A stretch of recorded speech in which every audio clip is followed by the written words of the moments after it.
सी times के police diary कार्यक्रम में दोस्तों एक बार फिर आपका स्वागत है। और आज हमारे साथ हैं ओमती के नगर पुलिस अधीक्षक सोनू कुर्मी जी। हम आपका स्वागत करते हैं।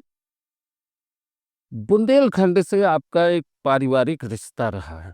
बुंदेलखंड की मिट्टी बड़ी सौंधी मिट्टी, बहुत प्यारा, बहुत अच्छा वातावरण रहता है और बहुत सहज लोग होते।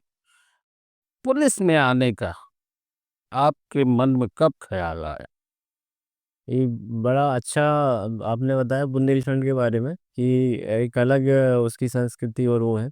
और बुंदेली जो भाषा है वो दुनिया में एक बात ऐसी भाषा समझी जाती है जो बोली नहीं जाती, गाई जाती है।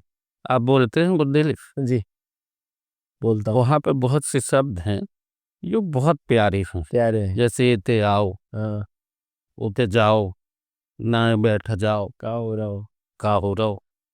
ये बड़े मिठास वाले शब्द हैं दोस्तों। हम आपको बताएं, भाषा की बात जब करते हैं तो बुंदेलखंड में अवधी और ब्रज इसकी मिठास मिलती है। बैठा। तो सोनू जी, आपका बचपन कैसा था? हमारे दर्शक जानना चाहेंगे किस तरीके से आपका एजुकेशन हुआ, उस पर बात कर रहे ये मेरा बचपन ग्रामीण पृष्ठभूमि में शुरू हुआ। मेरा जन्म गिदवानी में सागर में हुआ, एक छोटा सा गांव है। और प्रारंभिक शिक्षा दीक्षा मेरी गिदवानी में ही हुई। गिदवानी में लगभग 5वीं कक्षा तक मैंने पढ़ाई की अपने गांव में। उसके पश्चात में से 6वीं क्लास से पड़ोस के गांव में एक स्कूल था, जहां मैंने हायर सेकेंडरी तक अपनी स्कूलिंग की। और जहाँ तक आपने पूछा कि पुलिस या प्रशासनिक सेवाओं में आने का मेरा कैसे जो है ओरिएंटेशन हुआ इस तरफ। तो मुझे हमेशा से क्या जनरल नॉलेज और कहाँ क्या चल रहा है इस सब के बारे में बहुत रुचि रहती थी, तो मैं पढ़ता रहता था। और इसीलिए मैं जो मैगजीन्स वगैरह लेता था, तो मैगजीन्स में इंटरव्यूज आते थे जो भी टॉपर्स रहते थे उनके। तो उससे मैं काफ़ी प्रभावित होता था, काफ़ी कुछ सीखने को मिलता था। और उससे मेरी एक जानकारी लगी कि ये क्या होती हैं सेवाएं, क्या काम रहता है, क्या नेचर रहता है इनका। तो उसके पश्चात मैंने फिर डिसाइड किया था कि इस और जो है जाना चाहिए। कॉलेज लेवल पर जब पढ़ाई की तो सागर यूनिवर्सिटी से ही किया हो? सागर यूनिवर्सिटी जी, डॉक्टर हरि सिंह और यूनिवर्सिटी से मैंने बी फार्मा किया है। और 2015 में मैं पास आउट हो गया था बी फार्मा से। वहाँ पे एक बहुत अच्छा सब्जेक्ट है क्रिमिनोलॉजी, जी। वो आपने नहीं पढ़ा? वो मेरा जो बैकग्राउंड था साइंस का बैकग्राउंड था। तो शुरू से ही जो मैं साइंस में कुछ करना चाहता था, क्योंकि पीएमटी भी दिया था मैंने लेकिन असफल रहा था उसमें।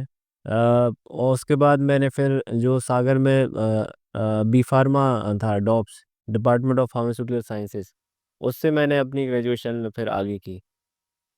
डॉक्टर हरि सिंह गौर विश्वविद्यालय के बारे में दोस्तों ये कहें कि वहाँ पर बहुत अच्छा वातावरण होता है पढ़ाई का भी, और इसके साथ ही वहाँ पे एक अलग तरह से वातावरण तैयार होता है, बच्चों के मन में बहुत कुछ ऐसा आगे बढ़ने की प्रेरणा भी मिलती है। हरि सिंह और यूनिवर्सिटी सागर के लिए हरि सिंह और जी की बहुत बड़ी देन है। और उसकी वजह से बहुत सारी आपको ऐसी प्रतिभाएं मिलेंगी जो ऑल ओवर द वर्ल्ड, मतलब वहाँ के लोग आपको मतलब मिल जाएंगे सभी जगह। तो मैंने भी वहीं से अपना पूरा एजुकेशन है मेरा एमकॉम तक का, सागर यूनिवर्सिटी 1985 में मैंने वहाँ से क्लियर किया था। दोस्तों, जिस बात पर हम आना चाह रहे हैं, पुलिस सेवा में आप कब आए थे? मैं पुलिस सेवा में 2018 में ज्वाइन हुआ था। 12 फरवरी 2018 को मेरी ज्वाइनिंग हुई थी। और लगभग 7 साल मुझे हो चुके हैं, 8वां साल ही चल रहा है। पहली पोस्टिंग कहाँ पर थी? ज्वाइनिंग मेरी रीवा जिले में हुई थी। मेरा जो प्रशिक्षण हुआ था, प्रशिक्षु में डीएसपी था, वो रीवा में था प्रोबेशन के तौर पे। तो वहाँ पे लगभग मेरा 2018 से 20 तक वहाँ पे रहा। उसमें प्रशिक्षण का पीरियड भी उसमें है, जुड़ा हुआ है। तो 2019 में नवंबर में मैं पास आउट हुआ था भोपाल भौरी एकेडमी से, मध्य प्रदेश पुलिस एकेडमी, जो कि भौरी में है। वहाँ प्रशिक्षण होता है सभी डीएसपीस का। और उसके पश्चात उनको संबंधित जिले में जहाँ ज्वाइन किए हैं वहाँ पे प्रशिक्षण मिलता है आगे की सेवा के संबंध में। तो आपको हर एक लेवल पे आरक्षक से लेके टीआई तक जो है सीखने को मिलता है। आपको थाने का चार्ज दिया जाता है 3 महीने के लिए। तो उस दौरान मैं रीवा में रहा। उसके पश्चात फिर मेरा इंदौर एसटीएफ में रहा, स्पेशल टास्क फोर्स में लगभग 3 साल मैं वहाँ सेवा दी। उसके पश्चात मैं द हॉक करके जो बालाघाट में है, एंटी नक्सल ऑपरेशंस, उसमें मैं लगभग 1.5 साल रहा। उसके पश्चात यहाँ जबलपुर जो है मेरा आना हुआ। बहुत अच्छी बात है। बुंदेलखंड से बघेलखंड, बघेलखंड से मालवा, मालवा से बालाघाट, एकदम ऐसा वातावरण रहा। जब पहली ज्वाइनिंग हुई बघेलखंड के बारे में भी कहा जाता है कि वहाँ काफ़ी लोग अक्खड़ टाइप की एक पूरा वातावरण होता। शुरुआत में कुछ चुनौतियाँ रही होंगी?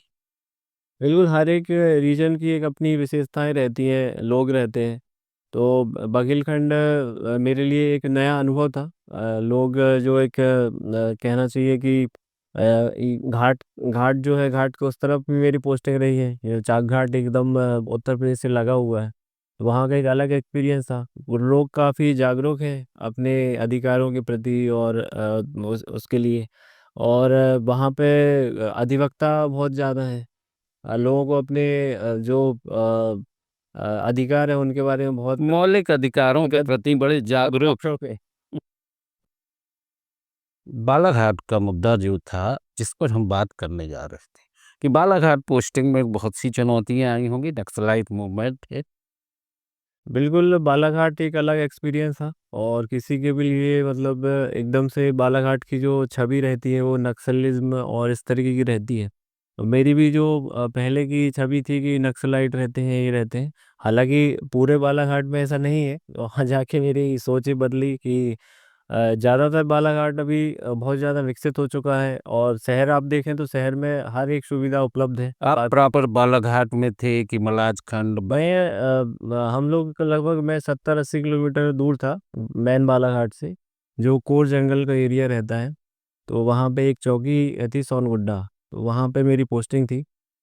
वहाँ पे लगभग जो 40 का बल हमारे जो है अंडर में रहता है। और सर्चिंग ऑपरेशंस वगैरह उनके साथ हम करते हैं। तो वो काफ़ी चैलेंजिंग समय था। और एक अलग तरीके का नेचर और वर्क है वहाँ पे, जो सामान्यतः हम देखते हैं लॉ एंड ऑर्डर, अपराध और ये सब चीज़ें, थाने की जो कार्रवाई रहती है, जिले की पुलिसिंग रहती है, उसके हट के वहाँ पे जो है सर्चिंग्स करना, एम्बुश लगाना। और नक्सलाइट जो है उनको जो है कैसे हम वहाँ से उन्मूलन कर सकते हैं बालाघाट से, स्ट्रेटजीज बनाना उसके लिए। आमना-सामना हुआ कभी? मुठभेड़ जैसी भी स्थिति बनी क्या? मुठभेड़ जैसी ऐसी स्थिति तो नहीं बन पाई, बट हम बहुत सारे वहाँ पे जो इनकाउंटर हुए थे उन पार्टीज में हम बैकअप पार्टी के रूप में हम लोग थे। और काफ़ी अच्छा अनुभव रहा वहाँ का, कि एक अलग तरीके का अनुभव था। युवाओं में वहाँ पर क्या देखने में आया? आपने रहे कि युवाओं में क्या नक्सली मूवमेंट को लेके किस तरह की स्थिति है? आज के समय में वहाँ के युवा काफ़ी जागरूक हैं। हर तरीके से शासन की योजनाएं वहाँ पहुँच रही हैं। चाहे वो नेटवर्क हो से मतलब मोबाइल नेटवर्क से लेके, सड़क से लेके, चिकित्सा से लेके, एजुकेशन से लेके, हर सुविधाएं वहाँ पहुँच रही हैं। तो आज के युवा काफ़ी जागरूक हैं। और वहाँ जो नक्सलियों के लिए सहयोग है, सामान्यतः वो गांव से ख़त्म हो चुका है एक तरीके से, क्योंकि उनको लोगों को काफ़ी सुविधाएं सरकार की ओर से मिल रही हैं। और ये भी है कि नक्सलियों ने उनके लिए कभी इस तरीके की कोई सुविधा दी नहीं आज तक कि उसकी वजह से वो उनके लिए फेवर करें। तो इसलिए अब जैसा कि आपने अभी रिसेंटली देखा होगा कि अब वहाँ से जो है नक्सली जो पूरी तरह से ख़त्म हो चुका है। जो वहाँ के स्थानीय नक्सली थे वो भी ख़त्म हो चुके हैं। जो दीपक कबीर और जो भी नक्सली थे वहाँ के, वो सारे सरेंडर कर चुके हैं इसी कारण से। तो अब वहाँ युवाओं में जो है सरकारी नौकरियों के लिए और रोजगार के लिए जो है सामान्य मुख्य धारा में वो जुड़ने की अब कोशिश कर रहे हैं। ये बहुत अच्छी चीज़ हुई है, भारत सरकार ने एक पहल की, मध्य प्रदेश सरकार ने भी पहल की, नक्सलियों का जो एक पूरा आतंक था उसको ख़त्म करने का प्रयास हुआ। लोगों तक पहुँच गई ग्रामीण योजनाएँ, एजुकेशन, स्वास्थ्य सेवाएँ। निश्चित है आप लोगों का भी प्रयास रहा। पुलिस ने बहुत सारी शहादतें भी दी हैं उधर पर। बिल्कुल। जिस तरह की स्थितियाँ बनी हैं, उसके बाद ये कहना कि बहुत कुछ स्थितियों में परिवर्तन आ चुका है। अब वहाँ पर युवा जो है हथियार उठाना नहीं चाहते हैं, वो पेन, कागज़, कलम और किताबें उठाना सीख चुके हैं। सोनू भाई, जबलपुर पोस्टिंग, इसके बीच में कोई ऐसी चुनौती सामने आई हो, आपको लगा ये बहुत पेचीदा केस है, ऐसी क्या स्थिति, कौन-सा ऐसा मामला रहा? जबलपुर मैं पोस्टिंग में रहते हुए। जबलपुर भी मेरे लिए क्योंकि पहली फ़ील्ड पोस्टिंग थी, तो इसलिए काफ़ी एक अलग अनुभव था ये भी। इससे पहले मैं एसटीएफ में था, स्पेशल टास्क फ़ोर्स में, उसमें इतना ज़्यादा फ़ील्ड का जो है अनुभव नहीं रहता है। आप डे टू डे जो लॉ एंड ऑर्डर और इन सब चीज़ों में नहीं रहते। आप केवल कार्रवाई यदि होती है तो रेड कार्रवाई होती है, उसके बाद आप ऑफ़िस जैसा काम रहता है 11 से 6 का या 5 का। तो ये वर्किंग अब ये डिफरेंट थी मेरे लिए और यहाँ पे ओमती जो क्षेत्र है, काफ़ी हैपनिंग क्षेत्र है। कुछ ना कुछ यहाँ पे चीज़ होता रहता है और ये काफ़ी एंगेज रखता है आपको। तो इस लिहाज से बहुत चैलेंजिंग है। कोई एक ऐसा केस नहीं है कि जो आपको मैं बताऊँ, बट रोज़ ही यहाँ पे कुछ ना कुछ ऐसे चीज़ें होती हैं। कभी धरना है, कोई प्रदर्शन है, उनको सामने जो है व्यक्ति उनके लिए समझाना है, उनके लिए अपनी बात को रखना है ताकि वो समझ सकें चीज़ों के लिए कि इस वस्तु स्थिति क्या है। ओमती क्षेत्र में ड्रग्स वाला मामला ज़्यादा है। इसमें ड्रग्स, गांजा, चरस इस तरीके की बातें बार-बार आती हैं। एक थाना है आपका बेलबाग थाना, उसको लेके हमेशा से बात आती। आपको क्या लगता है कि वहाँ पर इस तरह की स्थितियों को नियंत्रण में करने के लिए आप क्या कर सकते हैं? ये आपने अच्छा क्वेश्चन किया है। बेलबाग क्षेत्र का पिछले कुछ सालों से बहुत ज़्यादा नाम इस चीज़ में रहा है कि वहाँ पे स्मैक और ये सब चीज़ें होती रहती थी। बट आज के समय में वहाँ पे ऐसी स्थिति बिल्कुल भी नहीं है, जो पहले एक तरीके से बोलना चाहिए कुख्यात था बेलबाग इन सब चीज़ों के लिए। तो लगातार कार्रवाइयाँ की जा रही हैं और एसपी सर के निर्देशन में और वरिष्ठ अधिकारियों के निर्देशन में लगातार हम इस चीज़ पे फ़ोकस कर रहे हैं कि ये चीज़ें और कम हो और ज जो भी तस्कर हैं, जो भी ऐसे लोग हैं, जो ये सब कर रहे हैं, उनके ऊपर नकेल कस सकें। इसके लिए हमने नशे से दूरी है ज़रूरी अभी मुहिम भी चलाई थी, तो लोगों को जागरूक करना और जो इस तरह के काम कर रहे हैं, उनके लिए पनिशमेंट देना, उनके लिए सज़ा करवाना। ये दोनों चीज़ों पे हम वर्क कर रहे हैं ताकि एक सिनर्जी जो है रिजल्ट हमें मिल सके। ओमती घंटाघर क्षेत्र, आए दिन वहाँ पर धरना, प्रदर्शन, नारेबाजी, तो कितना समय आपका निकल जाता होगा इस सब से निपटने में?